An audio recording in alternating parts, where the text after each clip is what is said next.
Welcome to the Soft Life with Saddie Baddies. Saddie Baddies is the antidote to mental health stigma, and this podcast is hosted by yours truly, Priscilla O. Agyeman. We are a virtual sanctuary centering Black and multiracial people, and we prioritize the mental and emotional nourishment that is the foundation of collective healing in our communities. Thank you for being here. Welcome back to the Soft Life Baddies. I cannot believe we are almost in July. Literally 2 days from now, it will be July 1st, which is nuts. But I have been really enjoying this summer season so far, this new energy, and I hope that you've been enjoying the same. Last week, we talked about how to hold yourself accountable and practice more self-awareness. And if you are subscribed to our newsletter, you will have already received your exclusive journal prompts, which is designed to help you get into a space of self-awareness and help you to dive deeper in some of those questions that we brought up last week. So if you still want to grab those journal prompts, feel free to DM us or leave a comment under our most recent post and we will send it to your inbox. We've had a couple people actually reach out and DM us and say, hey, I didn't get the journal prompt because I just signed up for the newsletter. So if you still want them, feel free to just reach out and we will share them with you. So this week we have a very insightful and heartfelt conversation with Amani Rakeia, and she is your favorite YouTuber, she's my favorite comfort YouTuber. Amani is a digital content creator, storyteller, and she's also a former Rare Beauty and Aritzia community and social media manager.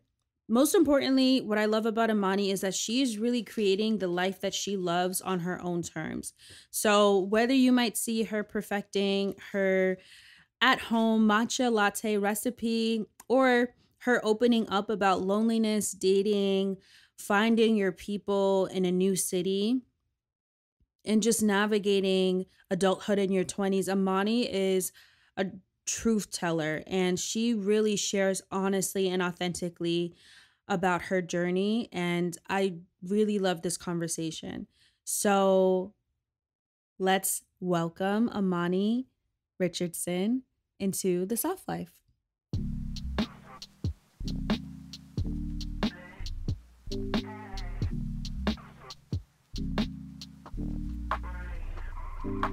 Welcome to the Soft Life Pod. We are here with the beautiful and the amazing, your favorite TikTok girly, your favorite Instagram girly, okay? Amani Richardson. And I'm so happy to have you joining us today. You are an inspiration to a lot of us, to many of us, and just welcome you into the Soft Life Pod. How are you feeling, Amani? I'm feeling okay today. Thank you so much for that beautiful and warm intro. I'm so happy to be here. Of course, of course. So, we are here to get to know more about you, to learn more about your story. And of course, we want to talk about softness and what that means to you as a Black woman. So, Mhm. one question that I always start off with is asking each guest, what are some of the pivotal moments in your upbringing? Because I think in retrospect, sometimes we can be like, oh, wow, that time that my family moved from Ohio to California was really pivotal for me, or starting college. So could you name a couple pivotal moments in your upbringing that made you the person that you are today? Yeah, I think I would definitely start back to my early childhood when I left my mom upstate New York and Mm, I moved with my dad to Connecticut. I feel like that was a journey in itself because I feel like throughout that process, my mom and we kind of had our own like little issues and just like trying to work things out. And I would say just like with between the relationship between me and my mom, I feel like I have dealt with, just feelings of just like loneliness and just like missing her. She was going through her own personal, issues with her mental health as well. So I definitely feel like I experienced like early signs of just like depression, but I think around the age of like 7 or like 8, I didn't really know like what that was. So kind of just yeah. like internalizing just a lot of my feelings and things like that. And I think looking back on on it, I can definitely say that I was going through and healing through just like abandonment issues. Mm. So I would say like really just like working through trying to heal the mother wound, like from my early childhood to kind of like where I am now. I would say Oh, it's like a huge pivotal yeah. moment just to like how I became who I am today and just like the reason behind like my why and the types of content that I share Yeah. across the internet. So I would say that's like one pivotal moment. Yeah. I know that was like a huge moment, but I think I would also say when I was in undergrad, I realized that I went to Southern Connecticut State University, and during my time in undergrad, I felt like I was either going to like just be a doctor or a teacher. Like that was just kind of Mm. like the path that I felt like I was kind of either going to be on in Connecticut. But then I wanted to really kind of travel a bit more to New York City since it was like right there, just like a few hours to like drive up there. And so I was just like, I went to New York a lot. I just started networking and meeting different people. And I was like, oh my God, there's people out here that like do photography and like content creation and like social media. And I just thought that was like so freaking cool. And I was like, I want to immerse myself into like this creative atmosphere. And so then my junior year of undergrad, I was like, yeah, I do not want to major in public health anymore, but I also don't want to spend any more time in school. So I'm just going to find a way to like carve out my own path into working in social media. So I Mm. continue going back to the city a lot and I got lots of internships.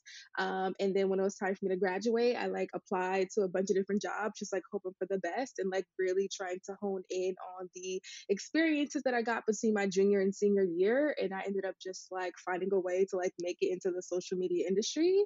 So I would definitely say that was a pivotal moment as well, because if it wasn't for me realizing that there was more to life than just becoming a teacher or a doctor, then like I don't think I would be where I am right now. Yeah. So Yes. yeah. Hmm. So you definitely had a non-linear journey. It sounds like I resonate so much with that because I also went to college thinking like I'm going to be a doctor, I'm going to be a pediatrician or a surgeon, one or the other. Like I had that dead set in my head up until I graduated from college. And it's funny that you mentioned public health because that detour for me actually was going to public health grad school. So I love hearing stories about people who have nonlinear journeys and still realizing that even if you were conditioned to think there's only one route, you can create your Hmm. own lane, you can create your own path, and you can be successful without having these very rigid, kind Yeah. of preconceived outcomes for yourself. So I love Hmm. hearing about your story. Thank I think that's you. so interesting. I mean, yeah, you're letting the girls know like it's okay to like switch it up Yeah. and follow your Hmm. path. What I love so much about you and, your content and what you share is how raw and honest and organic it is. I mean, you really show up online fully yourself. And I feel like even though it's crazy we haven't met or we haven't been in the same room, we've met and we've actually worked together Yeah. before because, you were previously a social media manager at Rare Beauty, and that's how we got connected. Hmm. So you have been, part of like the digital space, content creation space, but I think you really show up in such an authentic and beautiful way that I have never seen before. And I mean, really, really never seen before. And it's really beautiful to see your journey and how much you have grown, from your different roles in social media to being your Hmm. own creator yourself. Can you talk a Yeah. little bit more about that transition between or Hmm. from you starting off working in content or working in digital Hmm. social media management and community management as well, going from there to slowly evolving into a full-time content creator. And I honestly I consider content creators to be entrepreneurs in Hmm. their own right because that is a job and it's a business. And Yeah. even what you're sharing, content itself, that's a product, Hmm. So I would love to know more about that transition from working in social to being Hmm. that girl. Yeah, I would say, like I said, in undergrad, I just knew that this was the industry, social media wise, that I wanted to be in. And so I remember just putting out a bunch of applications. And I first started out as editorial assistant at BuzzFeed, have a huge passion for writing and storytelling. And then I think BuzzFeed went through a couple rounds of just like layoffs. And so then after that, I just continued to apply to a bunch of different jobs. And then I remember I started interning at Refinery 29. And then I eventually just like moved to Brooklyn, New York. And during that time, I was also kind of just like working for myself in terms of just like doing freelance social media management for like other smaller businesses. And then from there, I ended up going full time at Refinery 29 as a social media editor. And then I just feel like one thing led to another, and like Mhm. I was feeling my groove at Refinery 29, but then like another opportunity, like Rare Beauty by Selena Gomez, came on, and they wanted me to relocate to California, and I was like, oh, like this is cool. California was like never Yeah, really a part of my, vision for my life, but like it sounds really cool. So like let's just see what this is about. And so I ended up taking that offer.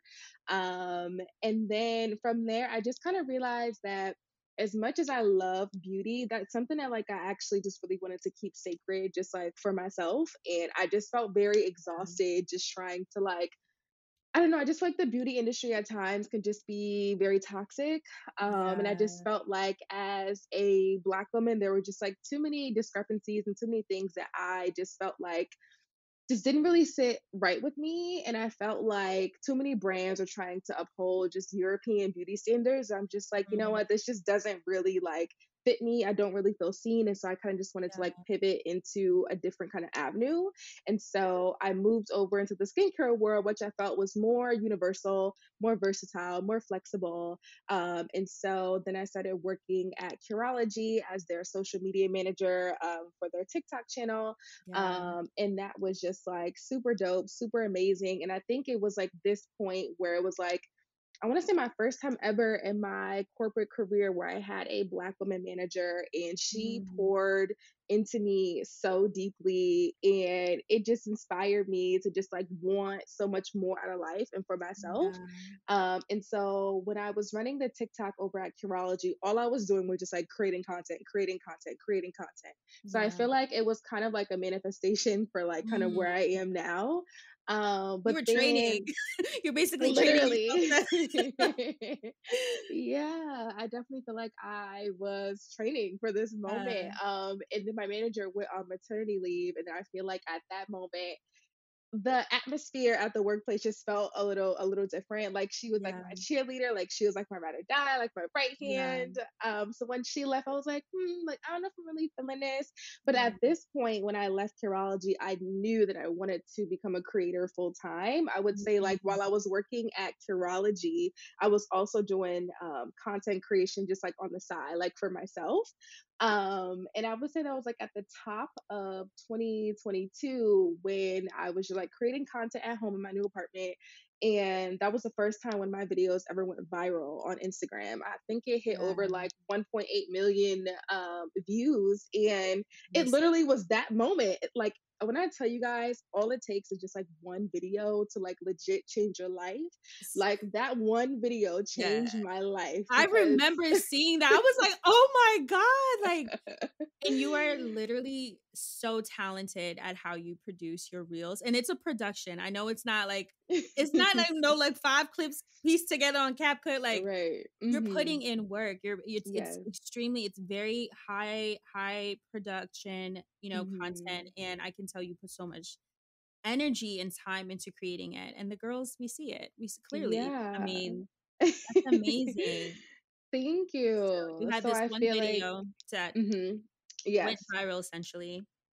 Yep. So that one video went viral, and I swear I probably gained like almost 30,000 followers within a span of like maybe 3 months. And from that Wow. moment, I ended up having a talent manager at the time who I didn't know. She said she was Period. watching me for like a long time. So she slid in my DMs and wanted to hop on Zoom, and like we chatted. Yeah. I would say like meeting her was also like a pivotal moment in my life because she has put my name in so many rooms and in front of Mm, millions of dollars. Like, I'm just so blessed to be period. able to have someone just kind of like rooting for me, like in Yes. spaces that like I just don't know exist, you know? So then I was able to like, get a talent manager. And then eventually I left Curology and then I moved over to Aritzia.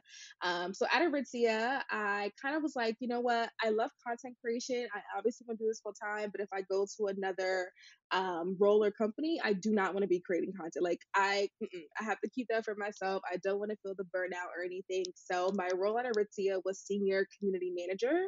Mm, So for me, that looked like really building up a community strategy, working on like brand ambassadorships and just like things like that, and how the brand as can show up online more from like that human aspect and thinking about like yeah. in real life events, online events, stuff like that. And that felt like more my speed. I love that. I love to build community online. I'm like deeply connected to my own community that I have built on social.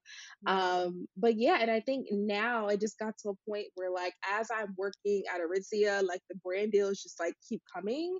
And it just got to a point where I just mentally and physically could not do both. Yeah. And I just knew that like I wanted my passion to, outweigh what I was doing for, someone else. So I was like, you know what, Yes. Aritzia, I love you guys so much. No hard feelings. But like it I just felt gotta like the go. most natural, yeah. It Yeah. felt like the most natural next step for me to just like say peace out and just do this full time. Period. Listen, I don't know about y'all, but I'm manifesting those problems. I want Yeah. those problems. Like that is beautiful that organically just it started to become so much like you're attracting so much abundance that you actually had to make a choice.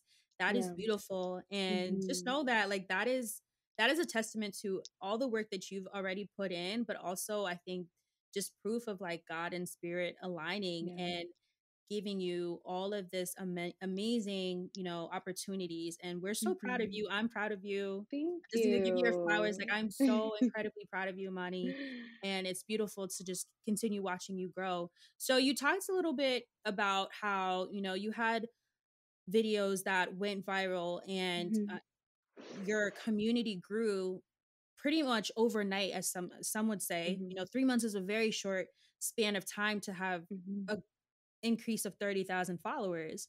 Hmm. So, how did you start to manage your communities? Like, I know you have your TikTok community, you have your Hmm. YouTube community, and then you have your Hmm. Instagram followers, your community on Instagram as well.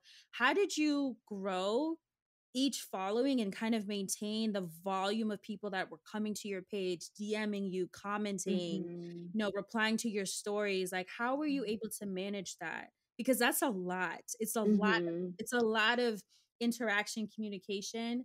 Um, yeah, I would love to know. Yeah, I feel like for me, it definitely was a lot at first, but at the same time, I feel like throughout my journey and just like the kind of content that I share, especially speaking so vulnerably and open about my mental health, I found it just like very rewarding to be able to have deeper conversations with other people and people feeling so open and welcome to share their own life story with Yeah, me, in my DMs. It was nothing for me to just like reply and say, hey, give advice, give insights, and give tips. So I felt like for me, like, it wasn't hard for me, I guess. I think I would just say like, well, this is a lot all at once, but it wasn't hard for me to consistently engage with them just because mm, I know that the kind of content that I'm putting out, like, I'm very aware that, like, someone else is probably fighting a silent battle and they just need that yeah, one person to kind of just like put something out there for them to feel like it's okay for them to open up and share what they're going through. yeah, But I feel like for me, like, in the end of it all, like, yes, love the views, all of that, but like, I'm so much more.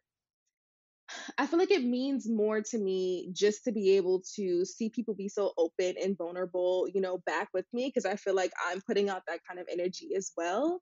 yeah, But yeah, for the most part, like it's just me some nights just spending time in the comments, in my DMs. I don't get to everyone like all within the same day, but I definitely do make sure to at least yeah, like acknowledge and let someone know that they're seeing, or that that's like, they're responding to a comment, liking the comment, or just sharing my own kind of like advice.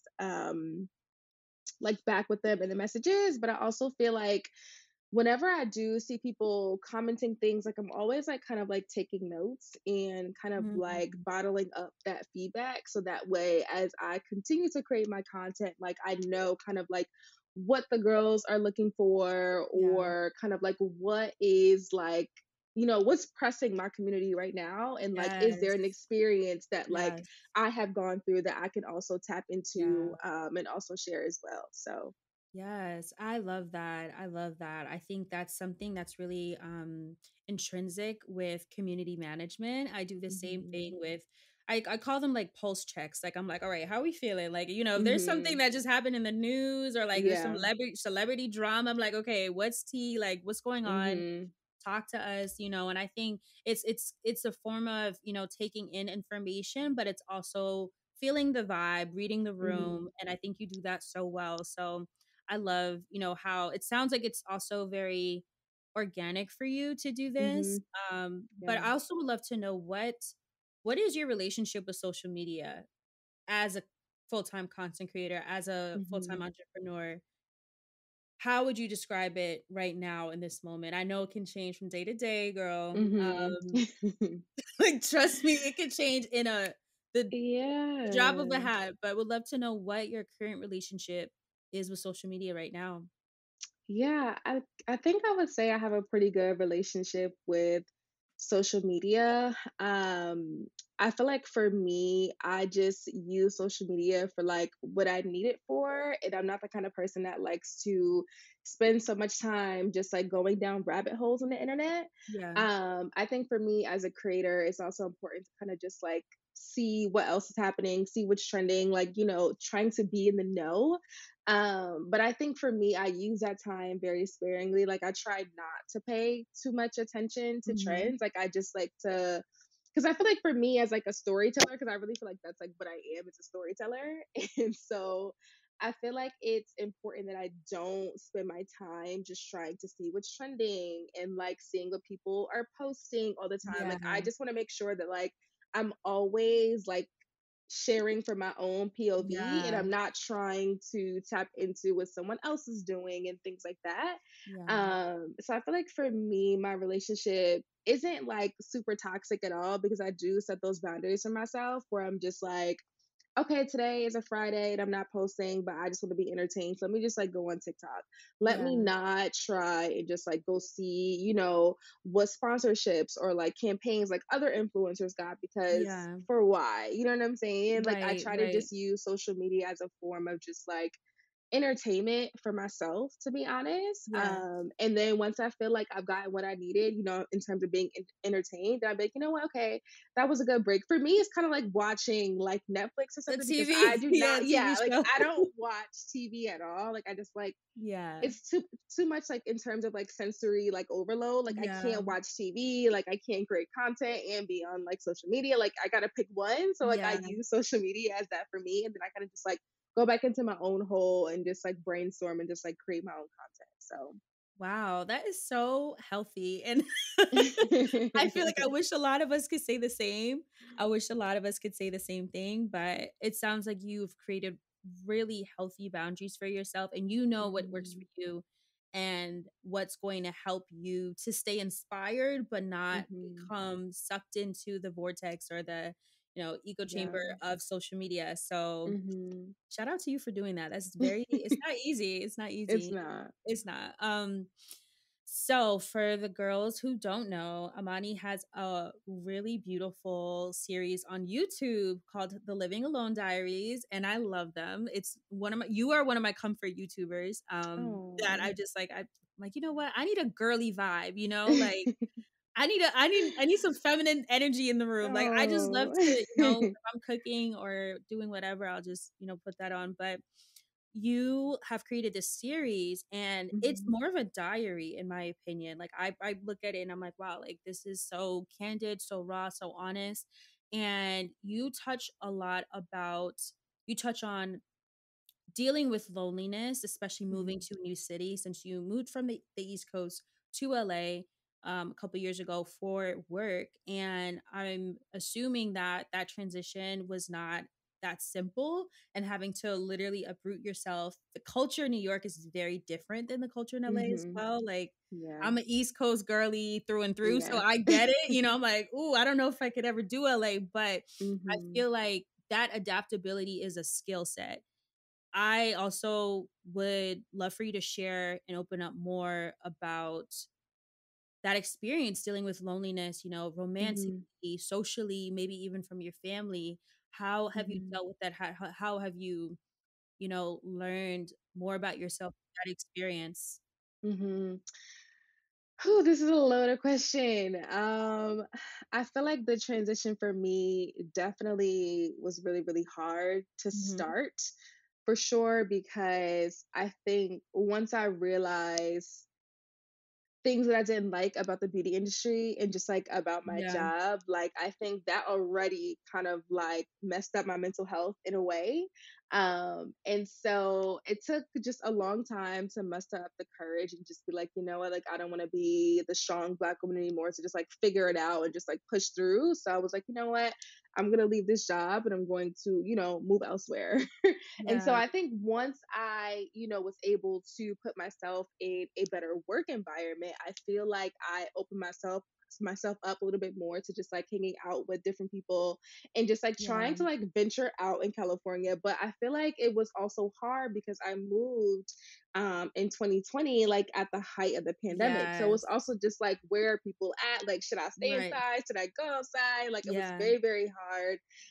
So I feel like that also kind of like messed with me a lot. And then I would just say in terms of like romantically, like within the pandemic, and then like not even be able to like go out and like meet a guy, like what's happening.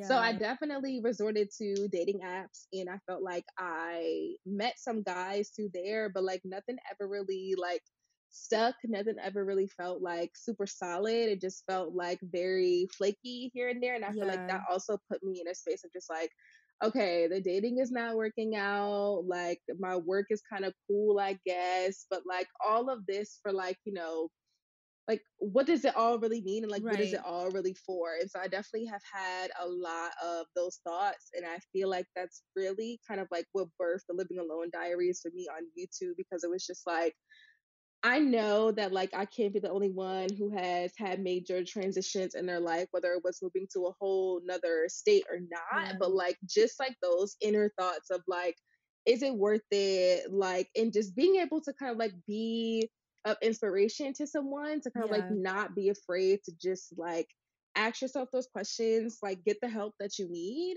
and really figure out like what's going to be the next best step for you on your yeah, journey. But I would definitely say like overall, the loneliness like hits so hard like most yeah, days, and I just feel like at this point, like I'm just ready to take my happiness back. And unfortunately, I just don't think that my happiness is here in LA. mm, I feel like I have tried it long enough, yeah, and I just don't know if there is, I can have 10 million friends out here, and I could continue to grow on social media and go to influencer event, but yeah, still at the end of my days, like there is this like deep sense of loneliness that I feel like, I don't know if I just don't feel truly connected to the culture here in LA. I will say as a black woman, the culture here in LA is very different, down to yeah, like the dating scene and just like the beauty standards. yeah, Like it's just very, very different. And I think, yeah, just being an East Coaster, like there's just this yeah, deep sense of home that I'm missing. Um, and yeah, I don't know. I guess I would say like living alone too at that. Like, there are many days that I just like cry a lot. And so to your yeah, question about like how do I deal with the loneliness, I was like sometimes it just feels so heavy. One, all I could do is cry. And two, there are times I'm just like, let me pick up the phone and like call a friend. But it's just like I then sometimes put in the back of my head, like, okay, this is my baggage. This is like my feelings. Like, how open and receptive is someone else really going to yeah, be to, what I'm feeling? Like, how much can they really help me? yeah, And so sometimes I just like internalize a lot of stuff. And I know that's not the best advice. I would not advise anyone to internalize anything, but like, that's I guess real. what I'm trying to say is that I'm still in a space where like I'm just trying to figure it out. Like I was in therapy once, and I feel like I have outgrown cognitive therapy. Like I just feel Yeah, like not to toot my own horn, but I just feel like I'm just so intellectually aware of my own Mhm. emotions that like it's getting to the point where like I'm intellectualizing my emotions and trying to like make myself not Yes. feel what I'm feeling by saying like, oh Yes. yeah, like I know I am sad it's because of this, so maybe I should do this instead of that. But like it just doesn't work. And so I'm thinking about potentially trying a new form of therapy, which is somatic therapy, I think. I was just about to, Yeah. yeah, say that. Yep. Mhm. Wow.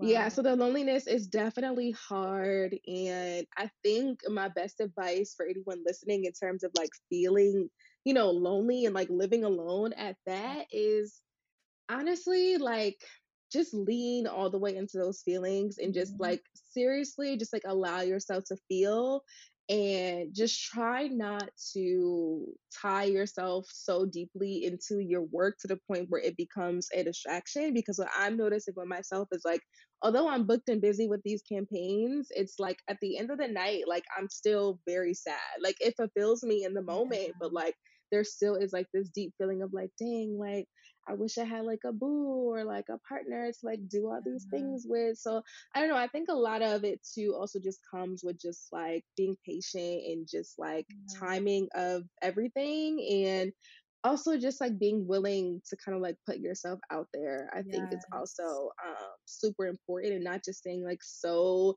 confined into, your apartment, but just Yeah. seeing what else is out there. So yeah. Yeah. Oh my God. I'm sending you the biggest virtual hug right now, girl. Like literally the biggest hug.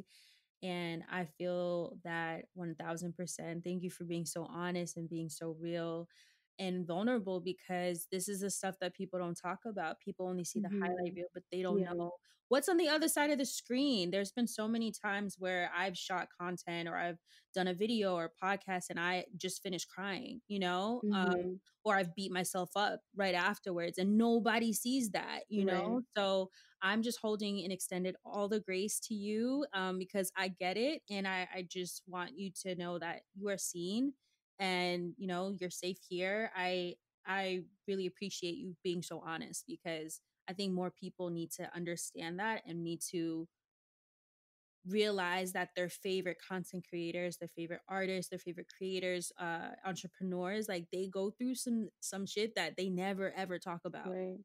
because they Mhm. can't, because Yeah. once you are perceived as being a certain way or a Mhm. role model to certain people, or you become of service to people, it's very Mhm. difficult to pull back and be like, wait, wait, wait, but I Yeah. need help, wait, I need Mhm. reassurance, I need that comfort, that affection. So I'm just again sending you so much love and grace. And I think that one of the most challenging things about moving to a new city or starting over is learning all over again, what your healing tools are, your healing modalities. I know you touched on somatic healing. Mhm. I'm aware of what somatic healing is, but I would love for you to share with the girlies, let us know what somatic healing is and Mhm. how how and what tools you've had at your disposal that have helped you and guided you along the way. I know that you're a big music girly. I know that you Mhm. love, listening to music and like making that part of your self-care rituals, as well as cooking, working out, like you stay in the gym, Mhm. we see you. So but I would love to know, what are some of the tools, and this can include music, books, anything, whatever it is. What are some of the tools that you've used in those moments where it's like, I need my self care toolkit now? What are some of those tools Mhm. that you've used? Ooh, some of the tools that I have used, I feel like for me,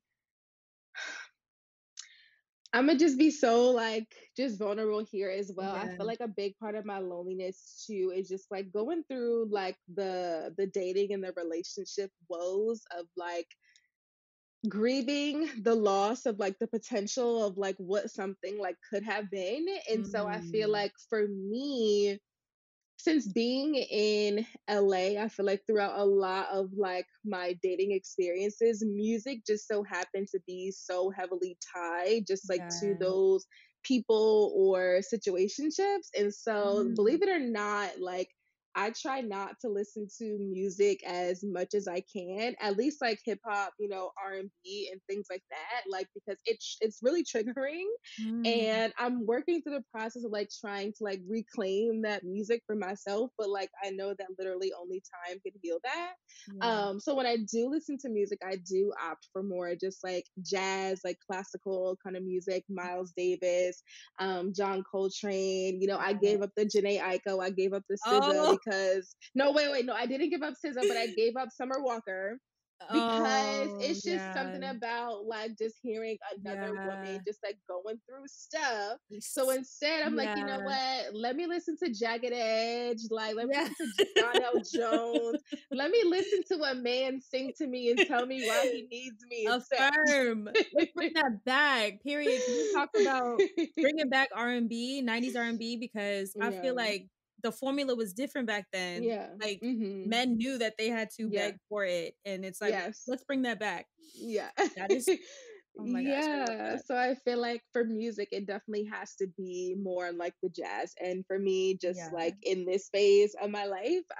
But it's been very therapeutic when you do the jazz music with the cooking late at night. Like it just feels like yeah, you're in this like beautiful rom-com and you're just like the star of the show. And it just like makes me feel just like really, really good. I think aside from that, just the long drives. I think one thing about California that's really cool is that you can go on these beautiful scenic drives. And I feel like for me, driving helps me kind of keep focus and stay in the yeah, present. So yeah. I definitely, use that as a way to just be like, okay, like I'm really not feeling it. Let me go outside and get some fresh air. I haven't been outside all day. Open up the sunroof, look at the palm trees, and just coast. Yes. So that's been like really cool. Something else for me that I was really into prior to moving to LA, but I kind of like gave up on a while was sound healing. So I used to Mm, have like tons of like crystal singing bowls. yeah. But I think my mental health like just got so bad here that I kind of just like put aside the things that like really, once brought me like deep healing. And so I feel like LA has just been this pivotal moment in my life where like it has just been my season to kind of like isolate and like just rediscover like the rawest kind of form of myself. Like what does that look like when I don't have all these tools, available to me, and like how can I define like what healing looks for me like when I've like hit rock bottom. And so I realized that who I was living in New York City and back in Connecticut, like Mhm. that girl is kind of no longer. And like I feel like I'm also kind of like grieving like who she was as well. Mm. And just trying to find new meaning and just like everything. Like I'm also like really big into like my spirituality and just like candle magic. Like I've tried doing like candle magic here and it just like something just feels just like very off. So Mm. like I don't know, I feel like I'm just really trying to just like Yeah. find new meaning in just like everything and just like being okay with just recognizing that like what used to work just might not work for you right now. And so low key, I feel like I've been going through like a whole identity crisis, but you know what? That's a topic for another day. Oh my God. I completely feel you on that. I think also, I love that you touched on having seasonal healing practices. Hmm. I think it's so interesting because I resonate with that. I think that when you're in certain phases in your life or whatever, you know, phase or era that you might be in, you might reach out and do certain practices or have certain tools or modalities that really work for you in the moment. But sometimes it's just not gonna work, and it's Hmm. your mind, your body asking you to dig deeper and look and feel, and maybe instead of Hmm. thinking like get into the somatic, get into Yeah. the touching, the sensory, part of your healing journey. Yeah. So I totally understand and resonate with that. Yeah, I think one thing I want to add to that when it comes to Yeah. music, I definitely want to recommend for all the girlies listening to listen to Beautiful Chorus on Ooh. Apple Music, Spotify. Like this was also, I started listening to them when I started my spiritual, like ancestral, like journey and connecting with my ancestors. And I felt like when I first moved to California and just having like access to the vastness of like nature out here, I would just like, I'm gonna go to the beach, I'm gonna put my headphones in and just like listen to this music, I'm gonna bring my crystals, we're gonna cleanse them, like we're gonna do Yeah. it all. And I feel like beautiful chorus, like their affirmations just like really speak to me on just like such a deep level. Mm, And yeah, I definitely will say like a lot of my healing tools like have been seasonal. Like I know when I first moved to LA, I was really big on my crystals and like my singing bowls, and just feel like now like it's just something different, and I feel like, yeah. you know, like that's okay. So Yeah. yeah. Okay, we're gonna have to link that in the show notes for the girlies to check out. Thank you for sharing that. Definitely will check out Yeah. Beautiful Chorus. So I would love to also talk a little bit more about the community that you have built in LA. I know that you do like travel and obviously like come back to the East Coast whenever you can, but would love to know more about the community that you've built and how they've supported you, community, your support system, friends. How has that supported you in your healing journey? Because I know that Mhm. there's obviously levels and limits to what you're comfortable sharing and what you, it's almost in a way managing your expectations of what you're going to Mhm. get back when you do show up and you're vulnerable. But Mhm. in the times that you have had that support, how has that supported you in your healing journey? Mhm. I feel like for me, if I'm being honest, throughout my time of working both 9 to 5 and being a content creator, like I have literally mentally and physically just like have not had the time to really be emotionally available for those around me that wanted to pour into me. And I Mm, feel like that was a hard realization for me to come to terms with, because it's just like I have let work consume so much of my life in a way that I never want to happen again. And so I finally feel like I'm in a season now where I have left my 9 to 5, where I'm just like realizing, oh my God, my childhood best friend is about to get married and I'm not a part of her bridal party. Like, how do we like even get to this point, yeah, you know? And so it's just like, I'm now in a season where I'm opening up to yeah, like allowing people to support me and be there for me, in just various different ways. And I definitely would like to say for anyone out there that feels like, you know, or that is currently just like putting so much time into their work and just like not, you know, looking up for a bit or like taking a breather, like please let this be a reminder to do that. um because you're not going to get the time. I'm not going to get 2020 back, I'm not going to get yeah, 2021 back, you know. And so I feel like to your question, it's kind of hard for me to answer because I'm like finally in a season where I'm just like yeah, now like making space for yeah, people to pour into me. And maybe that can also speak to just like adding to that feeling of loneliness that I feel, because I'm just choosing to kind of work through my loneliness versus hmm, just like allowing people to just tell me to like take a breather and like be present, you know, in this yeah, moment. But I will say in the times that I do hang out with friends, just literally being outside of my house and just like being in their presence like is enough for me, because my day to day is literally just like being in this house, turning on the camera, filming, editing, one or the other. And I yeah, think just my friends extending the invitation for me to just like step outside, I think yeah, like does more for me like than they know. yes. um so yeah, that's what I would say. Yes. Shout out to the people that see you and Yeah. without you even having to say anything. I think Mhm. sometimes we overestimate what our friends need. And sometimes it's Mhm. literally that simple as showing up, Yeah. inviting you out, girl, get cute, let's go Mhm. out. Like it's, Yeah. whether it's like happy hour, dinner, whatever it is, but showing up for you and being there for you without you having Mhm. to kind of over explain or Yeah. overextend what you need in that moment. That is key. So Yeah. I love that you touched on that. I would love for you to share what advice you have for any 20 something, any young black girly, or just anyone in general that is going through transitions. Listen, I turned 30 in November and Mhm. I think it's crazy how much, like, in retrospect, I'm like, girl, I wish I had, had given myself a little bit more grace and extended a little bit Mhm. more, kindness and compassion to myself. But your 20s are hard. They're Mhm. so hard. I think I did enough crying in my 20s to last me the next like 15 years. I've had Mhm. enough like breakdowns and panic attacks and all those things because it's an unraveling in so Mhm. many ways. But I would love for you to share from your perspective where you are right now as a young 20 something, what's some advice or what's something that you've really taken away that you want to share with the girlies? Yeah, I'm not sure how this might resonate for everyone, but for me, I'm into human design. And so I recently found Yes. out that I am a splenic projector.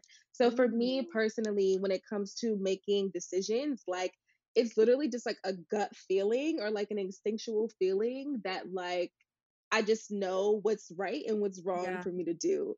And so with that, I guess I would say is just like do whatever your gut and your heart is telling you to do. And the same goes for if you don't feel like doing something, just do not do it. I feel like our 20s, we definitely have a little bit more room for error. And I wish that I would have told myself that like earlier on in my 20s, that you have so much room to kind of like make mistakes yeah, and kind of figure it out.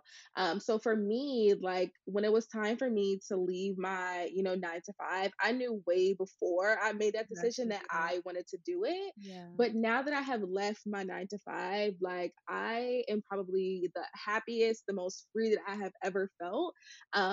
And I just want to see just more Black women just like saying yes to what feels right in their body and not consistently feeling like, oh, or having a scarcity mindset that, like, no, I can't leave my 9 to 5 because I need to make X amount of money. I don't know how I'm going to do this and I don't know how I'm going to do that. And I feel like leaning more into like your faith and having confidence in your ability and what you can achieve for yourself, I think is so important. Like, had I continued to tell myself, "Oh no, I don't have 100,000 followers yet," to like, I'm not going to make X amount of money or get as many brand deals to then be able to financially, sustain this lifestyle or just like survive, like that I probably would still be at my 9 to 5, burnt out, not getting emotional support from my friends or my family, and just being emotionally available. But it's just like, I said, no, I'm going to do what feels good in my body. And the amount of money that I'm making is literally 10 times more than I'm making, just at working my 9 to 5. And I don't have 100,000 followers or these outrageous things that I was telling myself, in my mind. So I definitely would say, like, just start doing more of like just what feels good and right for you in your body. Um, I think I would also say, honestly, like, heal the shit that you are just very afraid of or just don't really know how to go about. Like that's how I feel, mhm, with healing the mother wound with my mom. Like this is like so new to me because like she hasn't been so present in my life and for me it just kind of feels like conflict. Like I don't like to deal with conflict at all. And so I feel like throughout this journey of like starting the healing process, I'm discovering the many different things that was kind of like holding me back, whether it was romantically or just like dating or just like even within friend groups. Like I realized that through healing my mother wound, it makes sense as to why I haven't been emotionally available to my girlfriends because yeah, that meaning of sisterhood or kind of like what womanhood really should look like for me was kind of like stunted at such a young age. So I really feel like not being afraid to kind of like do the work and at least just like making the conscious effort can really open your eyes to so many other, aspects of your life where you feel like you're not growing or you're not evolving. mhm. So yeah, and I know like that sounds so cliche, like heal, heal, heal. But I will definitely say on my journey in my 20s so far, I definitely was like, you know what, I'm tired of healing. And I'm just gonna Yeah, be. Like, I'm just going to yeah, be and we're just gonna see yeah, what happens because to do the work every day is literally just like it's exhausting and it's very hard. yeah. So yeah. Part of the work is also the pleasure. It's the Yeah. joy, the rest, the leisure. That is the work too, in so many Hmm. ways. So I Yes, I love everything that you shared. That hits home on so many levels. And I know that a lot of other people will resonate with this, especially if they are going through, the mother wound and unpacking their relationship with Hmm. their parents, their family. That is sometimes a source of a lot or the majority of our traumatic experience sometimes, so I Hmm. really appreciate you sharing that. And my last question for you is, what does softness mean to you as a Black woman? Mm. Softness to me looks like not feeling like you need to carry it all by yourself. Um, I think for me, what I'm realizing is that I don't think I'm going to stay in LA much longer, but I think what definitely brought me to that decision was like, I'm tired of feeling these feelings of sadness or loneliness and feeling like I need to carry those feelings by myself. Like, I should be able to pick up the phone and be like, hey ma, hey dad, like it's been a day, like I just need to like come to you and just like release or something. Yeah. Whereas here it's like, yeah, I can call them, but they're also 3,000 miles away. It's like, Right. what, how, how much space can they really hold for Yeah. me? And so I feel like softness just like to me means being able to like just release in a safe way where you feel truly seen and truly heard. I think softness for me also means, and I feel like just resting, but I know to some people it shouldn't be a luxury, but to some people it is a luxury. And so I'm very aware of that. But I definitely do want to say that to me, softness is being able to have the leisure to rest whenever you feel burnt out, whenever you feel like you just can't do something. Yeah. I think that's like another big thing to me in terms of softness. I'm trying to see if there's like anything else that comes to mind. um, yeah, I think those would be what Yeah. I would say. Yeah. I love that. I love that. Well, thank you so much, Amani. Before you go, we have a quick rapid fire session for you. So this is just Okay. quick on the nose, whatever comes to mind. These are Mhm. curated based on you. So Okay. hopefully these resonate. But yeah, if you want to elaborate on any of them, feel free. If not, we just, we'll keep it moving. Okay. Okay. So ready? Hmm. So first question. Wash and go or your famous wand curls? Want girls. Yeah. They Listen, take a nobody. lot to do, but Yes. want girls. Your wand curls, nobody's touching your wand curls, okay? They're Mm-mm. gorgeous, gorgeous. Thank you. Okay. Second question. Best view in LA that you've seen? The best view would have to be. I'm debating between two. If you ever go to Rooftop by JG in Beverly Hills, that's an amazing view. But then also, if you go to, I think it's pronounced El Matador Beach in Malibu, 10 Mm-hmm. out of 10. Okay. Those two. Okay. Noted. Noted. SZA or Summer Walker? SZA. Let's not even. No shade to Summer, but like, control is tatted, boo boo. Okay. So, like, let's Literally. not even. Period. Period. Period. Um, best matcha, homemade or at one of your favorite cafe spots? At this point, I'm bougie. I don't trust nobody matching but my own. However, if you're not at that level in LA, I would definitely have to vouch for Alchemist Coffee Project. Like 10 out of 10, their lavender matcha latte iced is amazing. Ooh, that sounds so good. That sounds so good. Yes. Okay. And last question, YouTube, Instagram, or TikTok? YouTube all day. If Ooh, Instagram or TikTok crash today, I would be like, you know what? it's That's been a a good sign. one. Yeah, it's been a good one. And we're Wow. going over to YouTube. I just love long form. It just feels less competitive. I feel like things can Yes. just flow a lot more easier. The editing sometimes is annoying, but it's only annoying because I also have to edit for Instagram and Yes. TikTok. If Yes. the only platform I had to edit for was YouTube, that would be fine. Okay, like I'll figure it out. I'll make a schedule, but YouTube for sure. Okay. Period. There you have it. Yeah. Amani, thank you so much. Speaking to you was beautiful. I love hearing more about your story, your journey as you take us along with you. Can you tell us where we can find you and stay in touch with you? Yeah, you can find me on Instagram, TikTok, YouTube, at Amani Rakeia. Mm-hmm. And I'm thinking about relaunching my Life Lately newsletter. It's been a long time Oh, coming. yes. But yeah, the link is also in the bio on my TikTok, Mm-hmm. Instagram, and YouTube if you want to subscribe to my newsletter. I'm about to get back into my writing bag because I missed Period. it. But yeah. Yes. I loved your newsletter, so I'm excited for you on Oh. that. Thank you so much, my love. I appreciate you. And yeah, stay connected with Amani. You will learn so much from her and with her as she takes you along her journey. And thank you for being on the Soft Life. Thank you for having me. To stay connected, join Saddie Baddies on Instagram, Pinterest, Twitter, and more, and sign up for our monthly newsletter on saddiebaddies.com to stay in the loop. Sending you hella love and stay soft, baddie.